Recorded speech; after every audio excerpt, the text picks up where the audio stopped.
Hello po mga kababayan, this is Nancy Bicolana.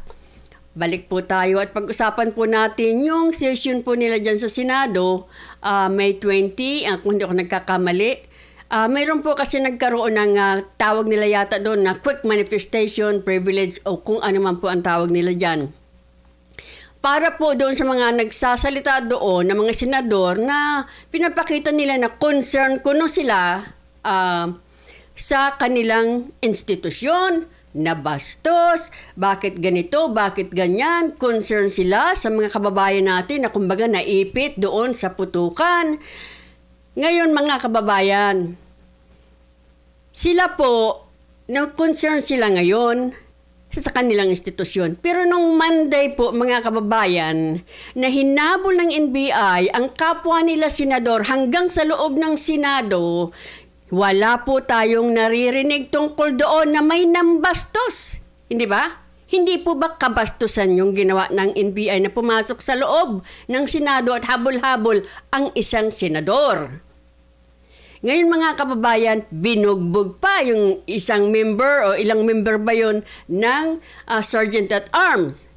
Wala po tayong mga naririnig. Hindi ko alam, baka concerned din sila doon.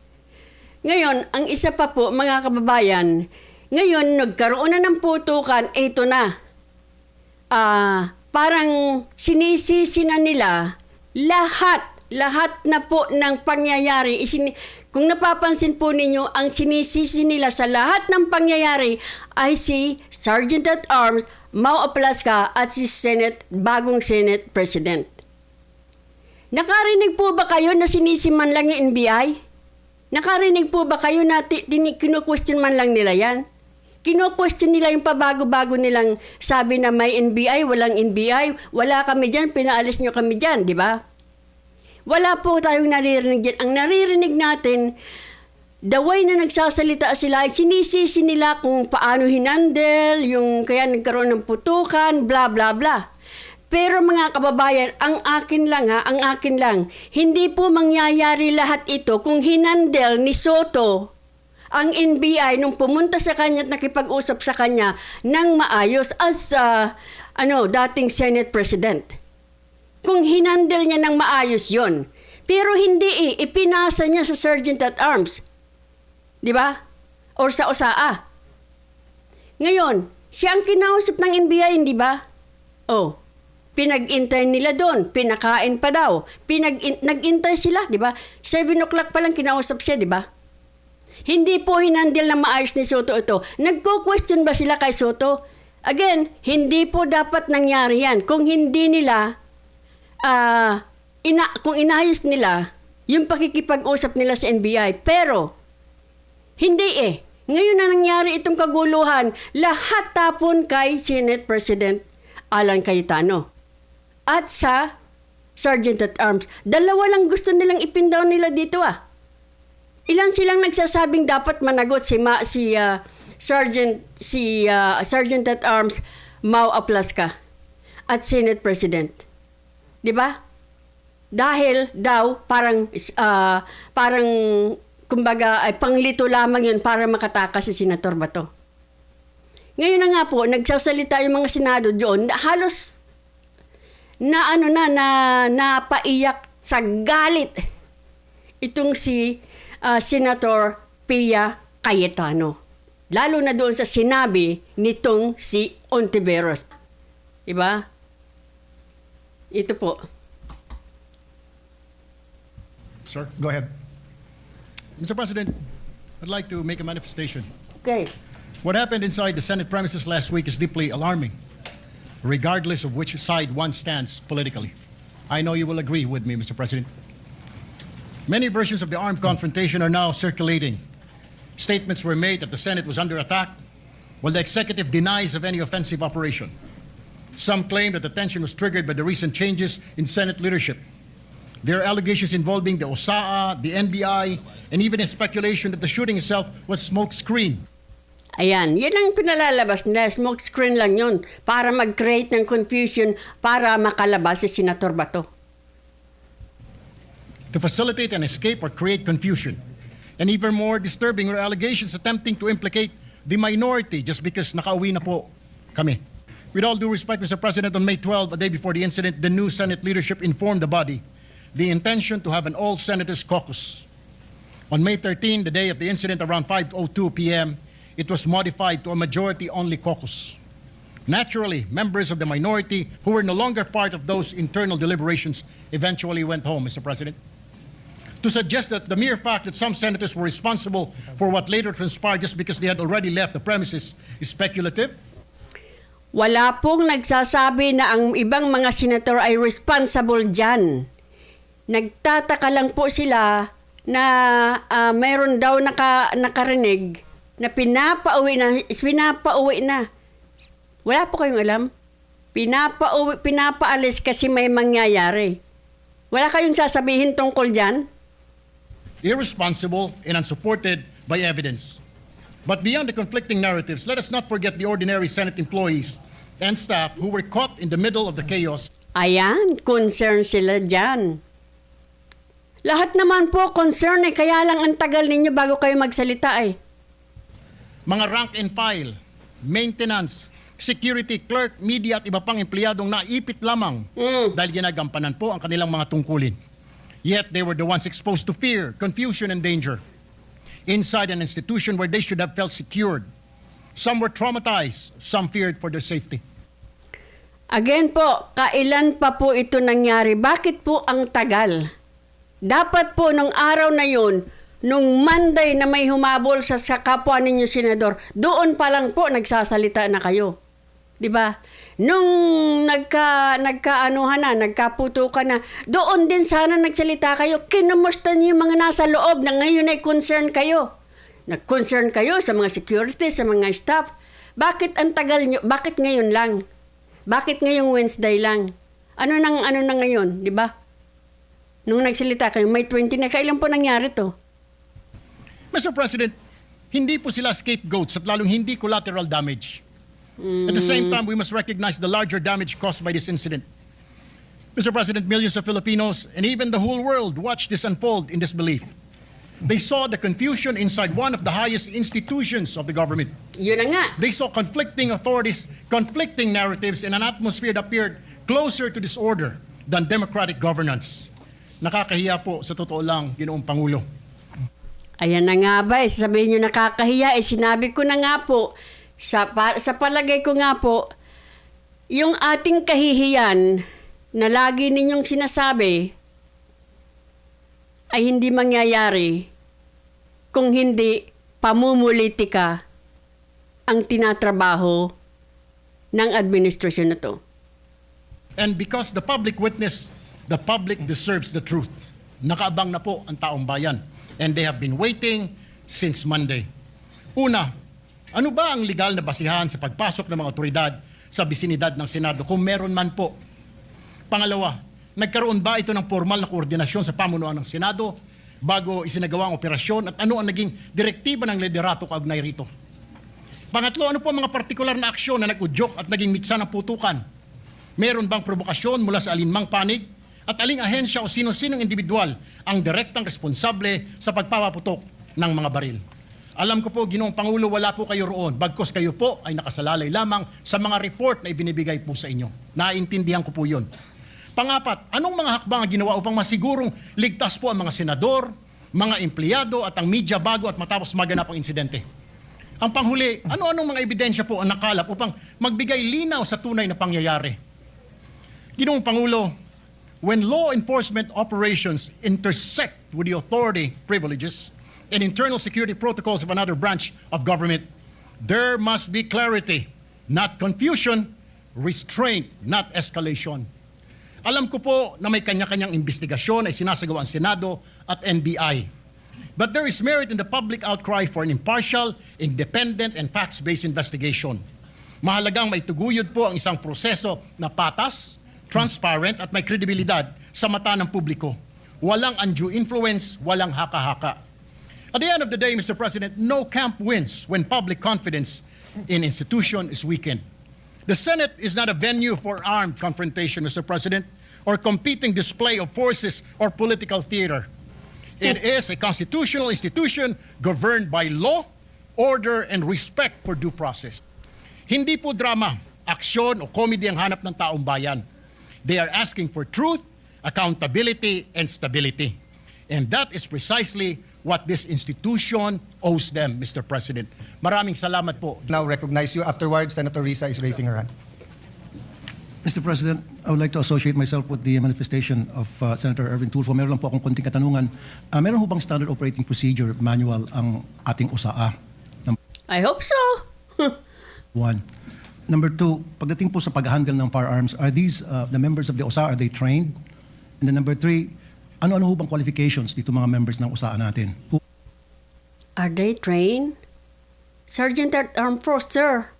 Si si Sergeant at Arms Mao Aplasca po ay isang police, ang career po niya ay isang police officer.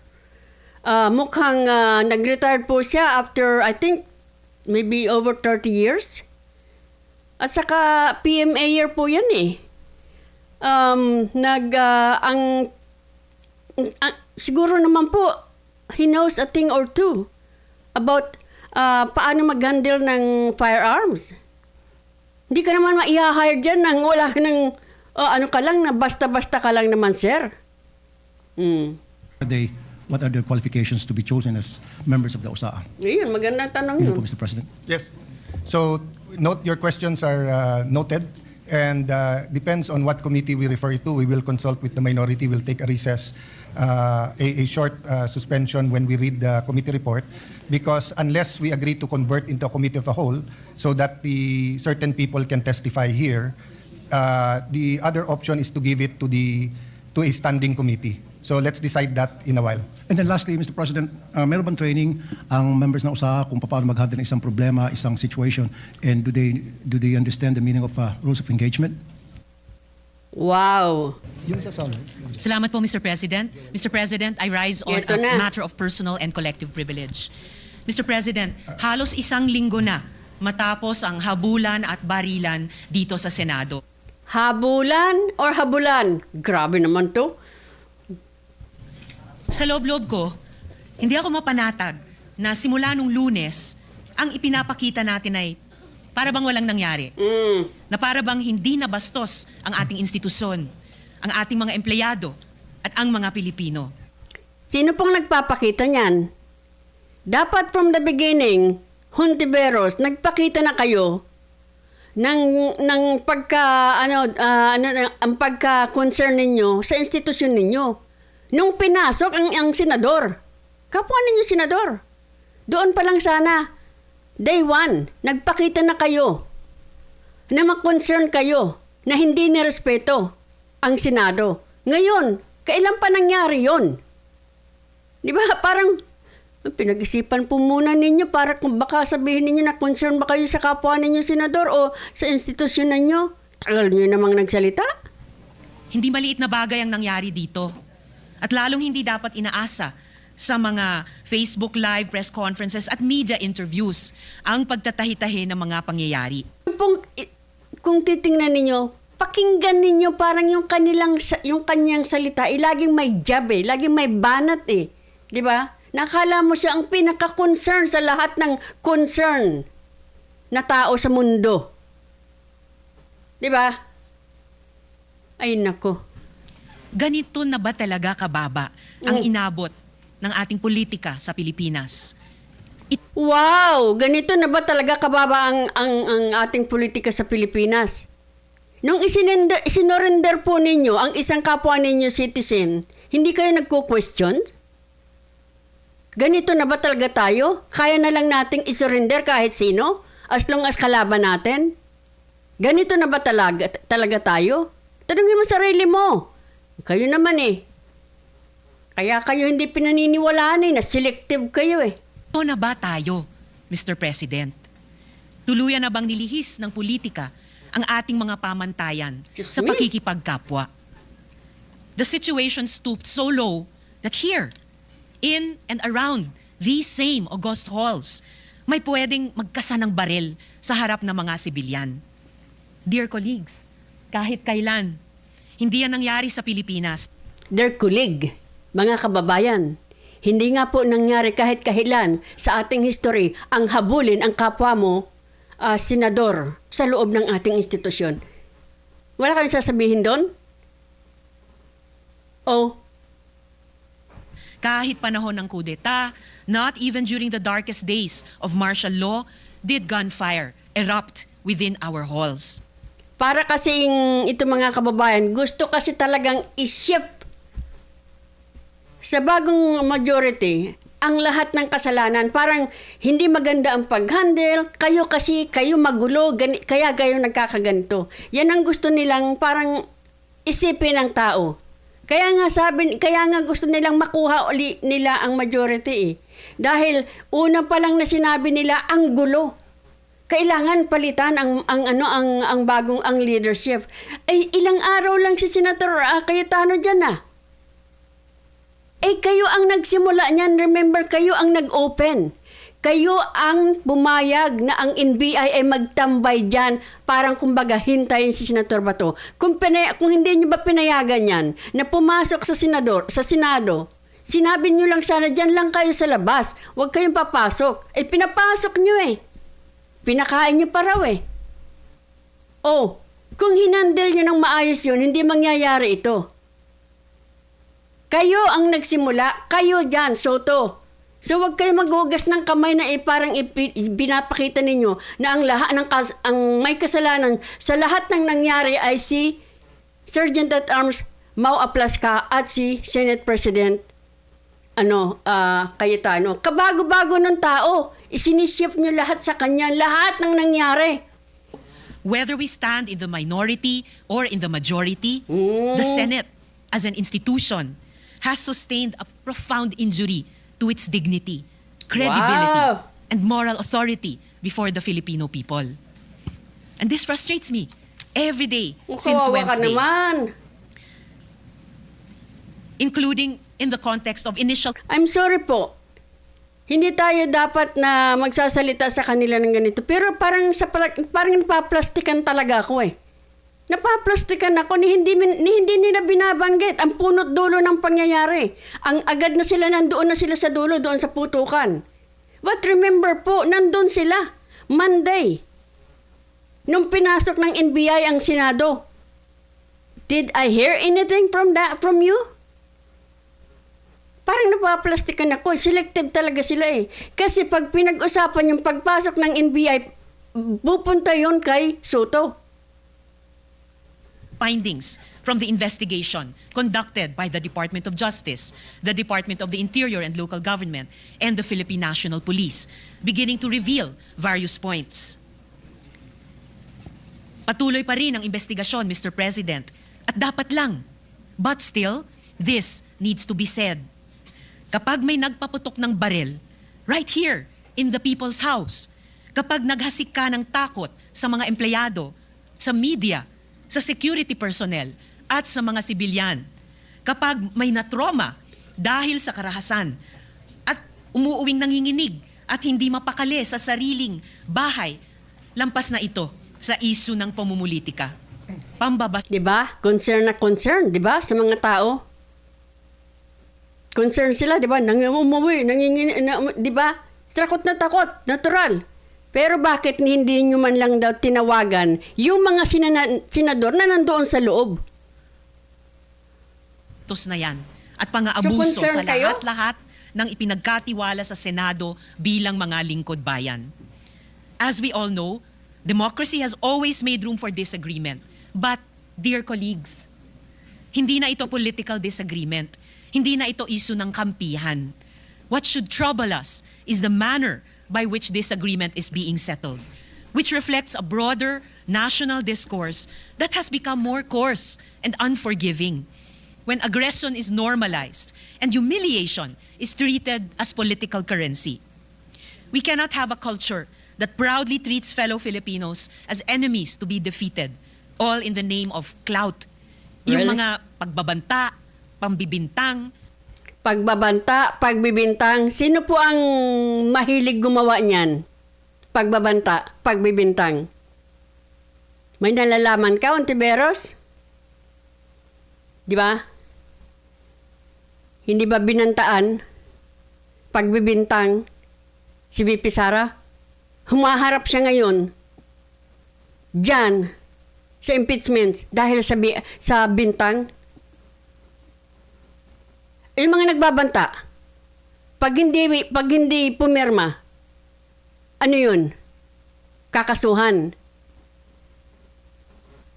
Di ba? Yung pananakot. Ang hirap sa inyo pagka yung side ninyo ang gumagawa ng pagbabanta. Di ba? Pananakot. Bingi-bingi kayo Pananakit ng damdamin. Hindi yan ang dapat ginagawang sukatan. Hindi po ba? 2023 pa, pananakit ng damdamin ang ginawa ninyo o ng administrasyon na to. First, kay Tatay Digong. Ngayon kay VP Sara. Tapos sa kanyang mga kaalyado at saka sa taong bayan. Tapos magsasalita kayo, di ba? Napaka-selective ninyo.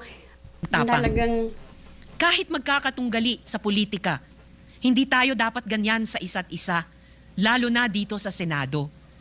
Hindi ito tahanan ng ganyang kababang uri ng politika. Ngayon, higit sa kailanman, dapat manaig ang ating pagka-Pilipino. I refuse. Sir, dapat manaig ang ating pagka-Pilipino pero hulihin ninyo si Bato, isip ninyo sa foreign country. Total nahuli na yung isa na-ship natin sa foreign country. Yan ang nanaig. Dapat nanaig yung inyong pagka-Pilipino. Noon at ngayon. Huwag selective. Napatawa lang ako doon. Sorry na po. Dapat manaig ang ating pagka-Pilipino. Pero, isurrender mo ang kapwa mo Pilipino. Dahil ayaw mo sa kanila. Believe na tayo mga Pilipino ay mga bulag na sumusunod sa sinumang politiko. I refuse to believe na wala nang natitirang malasakit, hiya o pagmamahal sa bayan. Correct po. Yan po ang nararamdaman namin ngayon sa administrasyon na to. Una, sinurrender ang kapwa natin Filipino. Ngayon gusto na namang ulitin. Di ba? Oh, paano yan? Ninakawan. Di ba? Kasi ang mga krisis, ang mga sakuna, Sakuna. hindi nagtatanong kung sinong kakampi mo sa politika. Lahat tayo tinatamaan. May responsibilidad. At tayo mismo, dito sa Senado, kaya nating magkasundo.